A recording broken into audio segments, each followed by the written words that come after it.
llançar per la borda l'estat del benestar que havíem aconseguit.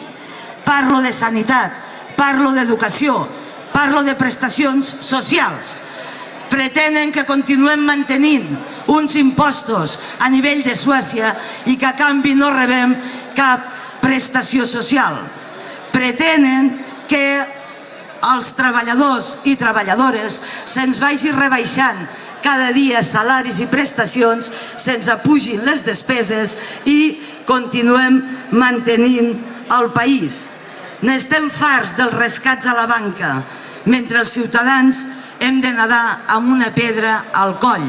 N'estem farts del robatori d'hipoteques, de desnonaments, d'una misèria que avança cada dia al nostre país. I n'estem farts d'un estat espanyol que en aquests moments l'únic que fa és de depredador.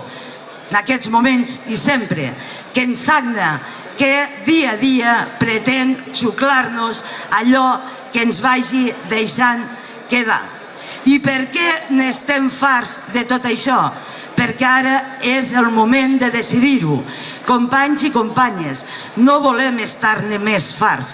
Sabem que Espanya és misèria i no estem disposats a que ens arrossegui cap al seu abisme.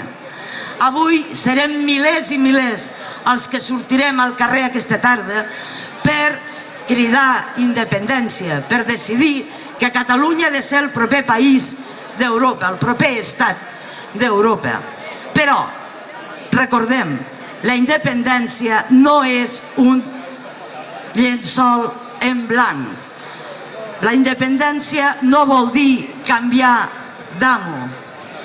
La independència vol dir altres coses. Vol dir que ha d'ajudar a resoldre els problemes del dia a dia de la classe treballadora, dels problemes d'aquells sectors més desfavorits, els problemes que visquem els catalans. Ha d'ajudar a construir un model econòmic productiu en clau solidària, prioritzant les persones. I aquest, companys i companyes, ha de ser el camí. Per això us deia que la independència no és un llençol blanc, s'ha de dibuixar i dependrà de quins sectors socials l'encapçalin, de quines sensibilitats tirin endavant, que tinguem un dibuix o en tinguem un altre. Companys i companyes, s'acosten temps de fermesa, s'acosten temps de generositat, s'acosten temps de valentia, temps de sacrifici, temps d'esperança, perquè avui podem dir que tot està per fer i tot és possible. Visca la classe treballadora! Visca la terra!